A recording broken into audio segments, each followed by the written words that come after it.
Random House Audio presents The Jerusalem Syndrome, My Life as a Reluctant Messiah, written and read by me, Marc Maron. I wrote this in like 2001.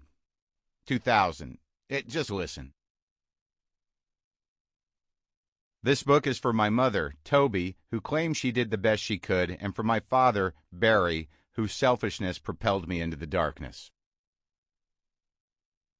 Welcome to the book. Marc Maron has been brought to you by the following: Eastern Europe, A Faulty Diaphragm, Dr. and Mrs. Barry Maron. Similac, in 1963, women just didn't breastfeed. Gerber Baby Food, Sid and Marty Croft, Mark Twain Elementary School, Congregation B'nai Israel, Kellogg's Frosted Flakes, Mad Magazine, Post Cereals Cocoa Pebbles, Procter & Gamble, Johnson & Johnson, Crest Toothpaste, Aquafresh Toothpaste, until the novelty wore off and then Crest again. Swanson Frozen Foods, Highland High School's class of 1981, KQEO-AM, the American Broadcasting Company, the National Broadcasting Company, and whatever CBS stands for. The Rolling Stones, a division of Rolling Stones Records, a division of Columbia Records, Boston University classes of 85 and 86, City Lights Books, National Lampoon, The Grateful Dead, Cotton, Poultry, Beef, It's What's for Dinner, Pork, I know it's wrong, but come on, Bacon, Anheuser-Busch, Pfizer, Eli Lilly and Company, GlaxoSmithKline, Park Davis, Humboldt County, Mr. Pibb, Jack Daniels, several third world dictatorships, cocaine, General Electric, Wendy's, General Dynamics, the Military Industrial Complex, the Museum of Modern Art, Schwinn, Hanes, Wisconsin Cheese, Heinz Ketchup, the Comedy Store, Vivid Video, Clark's Desert Boots, Fender Guitars, Harvey Altman, CPA, the Walt Disney Company, Philip Morris, Coca-Cola, Seagram's, United Synagogue Youth, Three Arts Entertainment, the three branches of the United States government, Nabisco, Rolling Rock Beer from Latrobe Brewing Company, Latrobe, Pennsylvania, Time Warner Inc., Universal Studios, an MCA company, Chess Records, FedEx, Sprint, HBO, Datsun, Beatrice, AT&T, Bill Graham Presents, the American Psychiatric Association, and Fruit of the Loom. Chapter 1. During the summer of 1998, my wife and I took a trip to Israel. I know what you're thinking. Israel? Is this going to be heavy? I understand. That's what our friends thought when we told them about our trip. When you tell people you are going to Israel, it makes them nervous. It somehow implicates their lack of religion, and they want to know why you're going. They get worried. Are you going to get Jewy?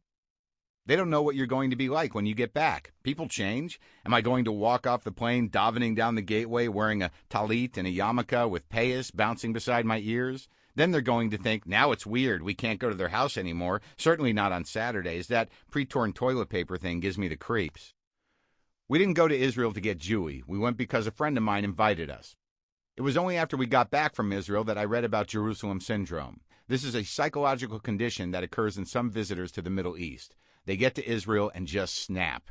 They think they are a biblical or religious figure like Moses, Jesus, or Mohammed. Some think that they are in direct communication with God on a one-to-one level. Some think that their being in the Middle East is one of the keys that unlocks the final unfolding, which is what I like to call Armageddon. In retrospect, I'm pretty sure I had a full-blown case of Jerusalem Syndrome. The catch is, I actually think I had it long before I left. It's hard for me to tell because I always felt like I was special.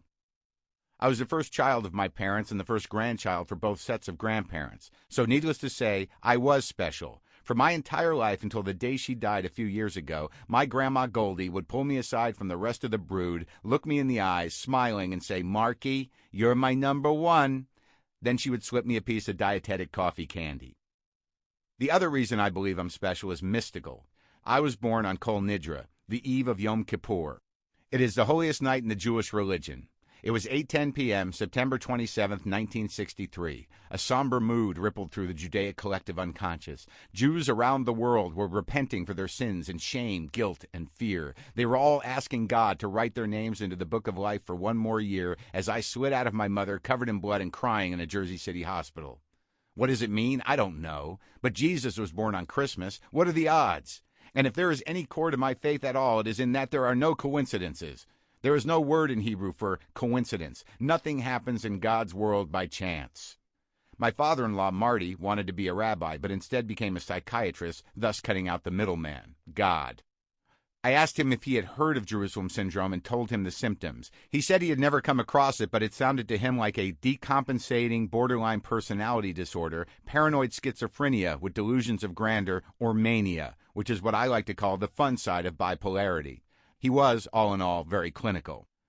Maybe if he had become a rabbi, it would have been a longer conversation, had over a stack of sacred texts revolving around how God manifests himself in this world and how all Jews that follow the rules want and expect to experience revelation.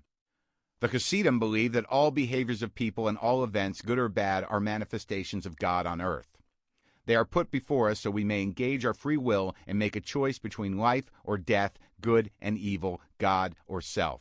This illustrates one of the primary differences between Jews and Christians. In the Christian texts, the wages of sin is death. In the Jewish texts, the wages of sin are negotiable. There are those of us who don't follow the rules. I'm not a religious person. I was born in New Jersey. I was raised in Albuquerque, New Mexico. My parents were of the first generation of Jews to move as far away from their parents as possible for reasons other than fleeing a country. They just had to get away. When people ask me what I am, I tell them, I'm a Jew, but I'm not a Jew. Chapter 2. Before we left New Jersey, we lived in Pompton Lakes with my grandparents, Jack and Goldie. My father was never around because he was busy finishing medical school, and my mother was never around because she was busy trying to finish becoming herself, a project she is still working on. She was 22 when she had me. For my formative years, my soul and being were in the care of my grandma Goldie. She was a tall woman with a charming smile that could disarm anyone in seconds. She talked to everyone everywhere about everything in her life that made her proud, which was usually me. When Grandma looked down at me and smiled, it was one of the only times I really understood what it felt like to be loved. Godly Goldie was the keeper of an eternal stash of melon balls, boiled chicken, and soup. To me, this was the Holy Trinity. One of the only objects of hers I took after her death was her melon baller. I use it in the summer as a device to go back in time. My Grandpa Jack was an average-sized man with a protruding round belly, thinning white hair, and a strange bump on his forehead. He looked like a Jewish Buddha. He was always curious about how things worked, and he could seemingly fix just about anything, if he could find a screwdriver and his glasses. Finding Jack's glasses was a frequent activity and one of the rituals that bonded my grandparents. Jack's disposition wavered among engaged, irritated, and amused. He had a nasal giggle that could stop time because time wanted to let Jack laugh. When Jack smiled, everything within a 50-foot radius of him smiled. When Jack yelled, the same things ran for cover. He was a powerful man. During the day, Jack sold televisions, air conditioners, washers, dryers, and dishwashers at his appliance store in Haskell. Had for years. He helped bring the hill people of that region, the Jackson Whites, into the age of electronic convenience and entertainment. He was an early emissary of illusion. At night and on weekends, he would alternate between reading everything, magazines, newspapers, books, and watching TV. He fed on information. He could watch any sport with an equal amount of interest, whether it was football or curling. He knew enough about everything to have an opinion sufficient to converse intelligently in the time afforded him by commercial breaks. He would lie on his side on the sectional with his head on one of the cushions turned perpendicular to the back of the couch. He always had his arm pointing straight up in the air with his clicker in his hand like a divining rod. It looked uncomfortable to me, but maybe there was a method to it. Maybe God was guiding his channel selection. The television was mounted in a wall in the den. The back of the set jutted out into a closet. Sometimes I would go into the closet and stand behind the set, and my grandpa would say, "I can see you on TV." We played that game often. I transcended channels. It was a lie I wanted to believe. Next door to my grandparents lived the Nurick family, Irv, Margie, Jody, Tracy, Carrie, and Jeff. At one time or another, they all babysat my brother, Craig, and me, and they had a pool, so we were over there often. Irv was a hyperintelligent man, obsessed with film. He had shelves crammed with books about movies. I couldn't stop looking at those books.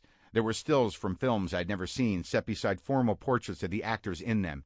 To me, they were portraits of magicians capable of conjuring perfect realities. I became fascinated with the black and white faces of Hollywood's golden age. I could name them like some kids can name baseball players. I didn't know what Tom Seaver looked like, but I could identify Lionel Barrymore at a distance.